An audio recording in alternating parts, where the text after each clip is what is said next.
Welcome to one more round. We're recapping UFC 273, and we're fixing a Jameson Old Fashioned, or you could call it a Jame Old Fashioned.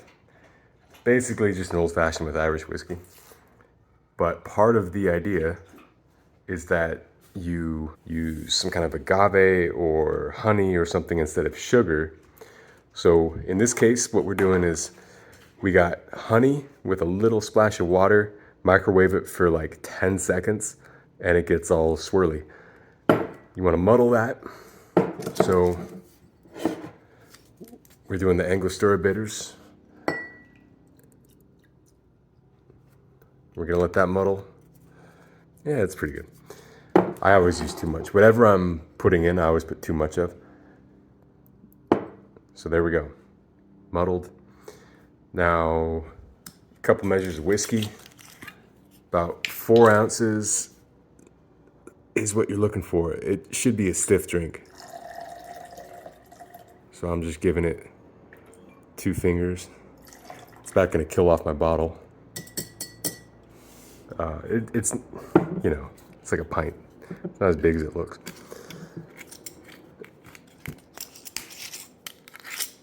Alrighty. So, ice. We're using crushed ice for this, and we're gonna shake it. So, I don't have a cocktail shaker. Well, I do, but I'm not gonna use one. So, we're just gonna do this. You can do this at home.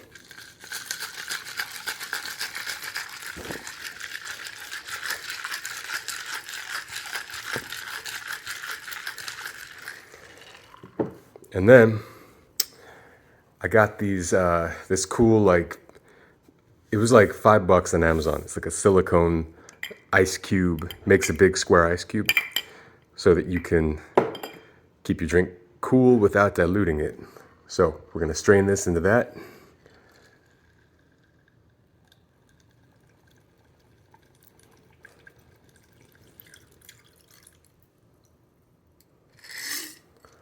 And almost done.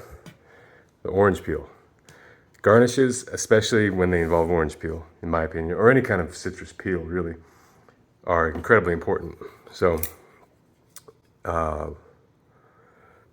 you know, what you're looking for is not, they look cool, but what you really are hoping for is to get the oil, the citrus oil from the rind. So we want to peel a nice long strip of orange. Nice long strip, can you? And I should look at my camera more. There we go. See, and we'll do another one just because, I don't know, maybe I was talking too much.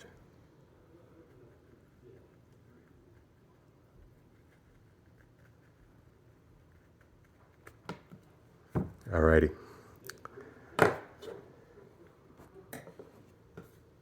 So, now when you put this in, one thing you can do is you can like glide it around the rim. Another thing that's important, you want to release that oil. So if you, maybe you saw that, like the oil, when you bend this thing, the oil just sprays off of it. Do you see that?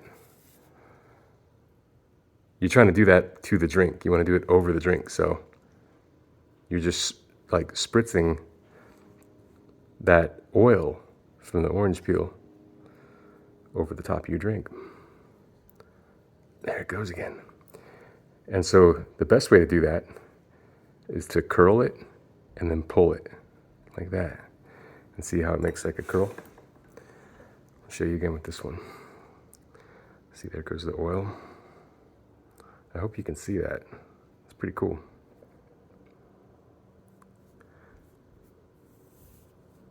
See that?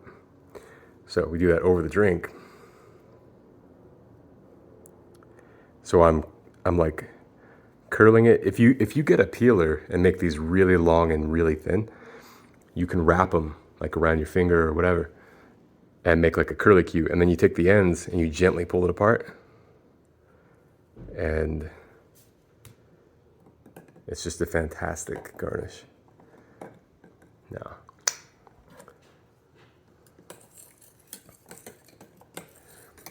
This, I can tell you right away, is the best drink I've made on this program. I'm very proud of it.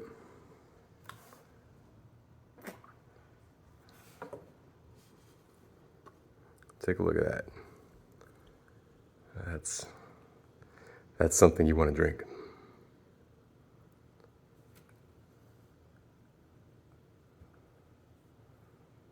So, to recap, 10-second microwave honey with a little bit of water. Shake it with ice and about 3 or 4 ounces of whiskey, Irish whiskey in this case. Strain it, big ass ice cube, orange peel. There you go.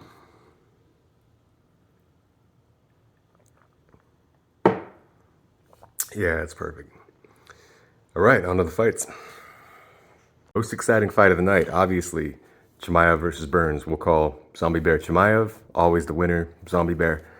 Psycho Bunny will be Burns. Although I guess like their body types are a little reversed, but don't worry about that. So that was just a banger. That was just a good ass fight. I don't really have any technical notes on it. Khamzat, he's like Khabib. Offensively speaking, he's like Khabib with like a dash of style bender. Obviously not the sophisticated striking of Stylebender, but it is. I mean, he's technically doing some cool stuff. His real only weakness is his defense. He's just not very, almost completely unmotivated toward defense. Got a great chin, and probably just hasn't ever needed to use much defense, and maybe he'll address that now, because he doesn't need to be so hittable.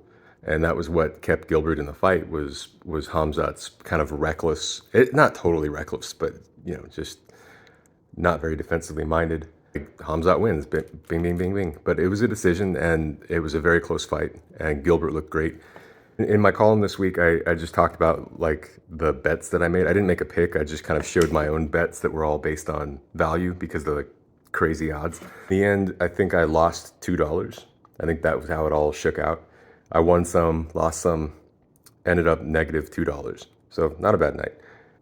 The main event, again, Volkanovski is perfect. He's a perfect fighter. His frame, I've written about it before. His frame and mindset and skill set is like, you couldn't design a more perfect fighter.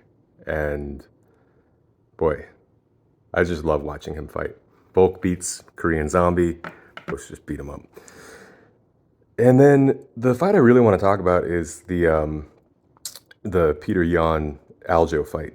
That one was interesting. I think Petr Yan won the fight. I don't know why the judges fucked up yet again, but I mean, it was fairly close, but he definitely won, in my opinion. Especially when like you're winning the last 2 rounds of the fight and getting pretty dominant about doing it. Like that ought to count for something. But I also think he won the first round, so I don't know how you go any other way with that one. Here's the thing I wanted to talk about. So Aljo attempted 22 takedowns, and he landed 2 of them. And both times he landed them, they weren't really takedowns. They were more like taking the back, which turned into a takedown, I guess. But the way he was doing, he can't really take Petr Yan down.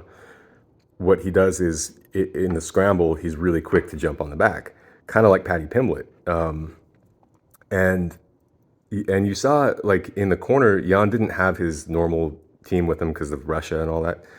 The corner is, like, giving him critical advice, and it's being translated between rounds. I mean, that's got to be hard. He figured out how to stop that back take. I think it was using wrist control. I'd have to go back and look at it again. But what really was going on there is, I guess, Aljo, Petr, Aljo would initiate some kind of a wrestling exchange where Yan is stuffing the takedown. But if he could just get Yan's hand to the mat, even though he can't like control his hips or his legs or anything, he would very quickly like get on his back. And God, that's really hard to demonstrate with these things, but you get the idea. And then once he had that back triangle locked up, like that was just it for the round, and Yan was stuck there, and we all saw that. By the 4th round, Yan understood how to prevent him from taking the back. I was a little hammered, to be honest, so I'm not in my most like cerebral mind state at the time I'm watching. This is our first and hopefully last next day recap. I just fell asleep last night after the fights. Had a good time though. Had a good time watching with my dad. Anyway, yeah, I'll go back and look at that. But I think it was the wrist control issue, and so once Peter had that figured out,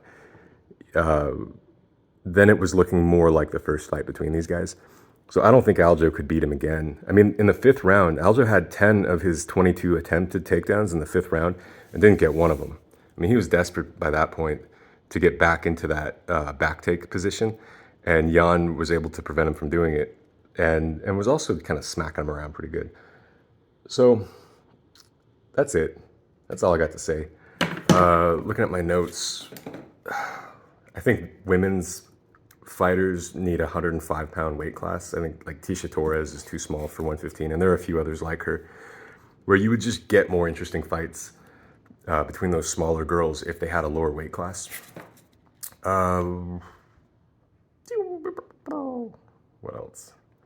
Man, Petr Yan is fearless. I will say that. Like, yeah, like once he figured out how to stop that back take, he could win the fight. But even before he figured that out, he was going after Aljo with no fear of being taken down or put into a bad position. I mean, he was just wading into territory that is not going to be friendly to him. The guy has absolutely no nerves. Like, it doesn't bother him. He doesn't think about the risks he's taking. He doesn't think about, oh, maybe I'll lose the fight. He's just is going, and no matter what happens to him, he's going to keep going. So, yeah, I was impressed with that guy.